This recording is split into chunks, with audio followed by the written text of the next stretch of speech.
তুমি কি জানো তোমার জীবনের 80% ফলাফল আসছে মাত্র 20% কাজ থেকে? মানে তুমি যতই কষ্ট করো না কেন, বেশিরভাগ কাজই আসলে কোনো কাজে আসছে না।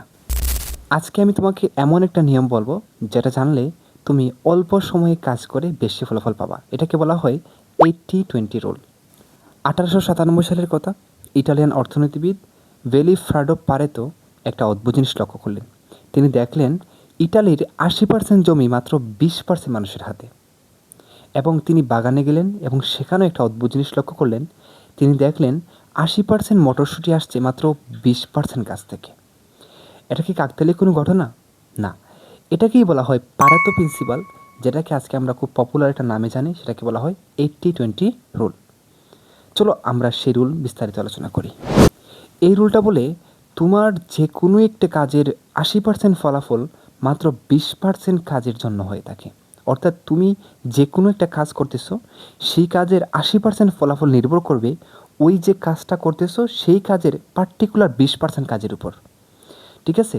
এখন তুমি যদি বিজনেস করো, সেই বিজনেসের 80% রেভিনিউ আসবে মাত্র 20% কাস্টমার থেকে। তো আমরা যেহেতু পড়াশোনা করতেছি, সো আমরা পড়াশোনাতেই থাকি। আমরা দেখব যে পরীক্ষায় 80% মার্কস মাত্র 20% টপিক থেকেই কভার হয়ে যায়। মানে তুমি যদি একটা সাবজেক্টের অথবা একটা চ্যাপ্টারের তুমি যদি 20% ওই সিলেক্টেড টপিক পড়তে পারো, তাহলে ওই 20% পড়ে তুমি কিন্তু 80% নাম্বার সিকিউর করতে পারবা। অর্থাৎ পড়াশোনার ক্ষেত্রে কিন্তু এই 80-20 রুলটা খুবই চমৎকারভাবে অ্যাপ্লিকেবল। 20% জিনিসপাতি যদি ভালোভাবে তুমি পড়তে পারো, ইম্পর্টেন্ট দেখে 20% পড়তে পারো, সেখান থেকে তোমার 80% রেজাল্ট কাভার হয়ে যাবে।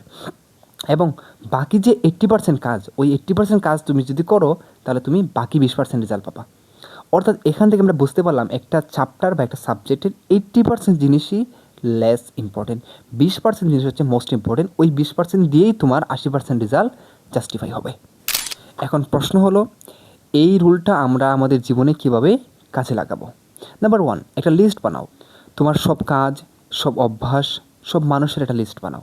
নাম্বার 2, নিজেকে জিজ্ঞেস করো যে এখানের সবচেয়ে ইম্পর্টেন্ট 20% কাজ বা ইম্পর্টেন্ট 20% মানুষ আমার জীবনে কে কে। তারপরে যে যারা বেশি ইম্পর্টেন্ট বা যে কাজগুলো বেশি ইম্পর্টেন্ট লিস্টের মধ্যে, যেই 20% বেশি ইম্পর্টেন্ট, ওইগুলোকে তোমার লিস্টে রাখো। আর বাকি যেগুলো মনে হবে না ওই রকম 20%-এর মধ্যে পড়ে, ওগুলোকে তুমি এলিমিনেট করে দাও। তো এভাবেই করে কিন্তু তুমি তোমার ফোকাসটাকে খুবই কনসেন্ট্রেটেড করতে পারবা। যদি তোমার ফোকাসটাকে তুমি ওই 20%-এর মধ্যে আবদ্ধ রাখতে পারো, তাহলে তুমি খুব ইজিলি কিন্তু 80% রেজাল্টটা পেয়ে যাবা।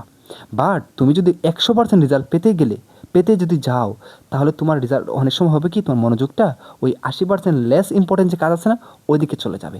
তখন তোমার রেজাল্টটা ডাউনফলের দিকে যাওয়ার সম্ভাবনা থেকে যায়। কাজেই আমরা আমাদের 100% রেজাল্ট পাওয়ার পূর্বশর্ত হচ্ছে 80% রেজাল্টটা পাওয়া। যদি আমরা 80% রেজাল্ট পেয়ে যাই, তাহলে আমরা 100% রেজাল্টটা কীভাবে পেতে হবে ওই পথটাও আমরা অ্যাপ্রোচ করতে পারবো। বাট প্রথম কথা হচ্ছে আমরা 80% রেজাল্ট যেন পাই, ওইটাকে আমাকে এনশিওর করতে হবে মোস্ট ইম্পর্টেন্ট 20% কাজের মাধ্যমে। কিন্তু এখানে অনেকে একটা ভুল করে, তারা ভাবে যে 80% কাজ বাদ দিলেই হয়তো হয়ে গেল। ব্যাপারটা কিন্তু এমন না। এখানে 80-20 রুল কিন্তু এইটা বলে না যে তুমি 80% কাজ বাদ দাও আর 20% কাজ করো, এটা বলে না। এই রুলটা বলে যে তুমি তোমার কাজের মোস্ট ইম্পর্টেন্ট 20% কাজকে বেশি প্রায়োরিটি দেওয়া। এটাই বলে যে প্রায়োরিটি কোনটাকে তুমি বেশি দিবা। সো এই রুলটা কিন্তু এইটা বলে না, কোনোভাবেই এটা বলে না যে তুমি তোমার কম গুরুত্বপূর্ণ কাজকে একদম বাদ দিয়ে দাও, এটা বলে না। এটা বলে যে তুমি তোমার কম গুরুত্বপূর্ণ কাজকে কম গুরুত্ব দাও, আর বেশি গুরুত্বপূর্ণ কাজকে বেশি গুরুত্ব দিয়ে তুমি বেশি রেজাল্টটা পাও, এটাই কিন্তু বলে। কাজে এই রুলটা বেসিক্যালি প্রায়োরিটি সেট আপ করার একটা প্রক্রিয়া বলতে পারো। কাজে আমরা যদি এই রুলটা ফলো করি, আমরা আমাদের বিজনেস, আমাদের পড়াশোনা, ব্যক্তিগত জীবন, সব ক্ষেত্রেই আমরা কম সময়ে কম কাজ করে কম পরিশ্রম করে আমরা বেশি ফলাফল পেতে সক্ষম হব। ধন্যবাদ সবাইকে। আসসালামু আলাইকুম।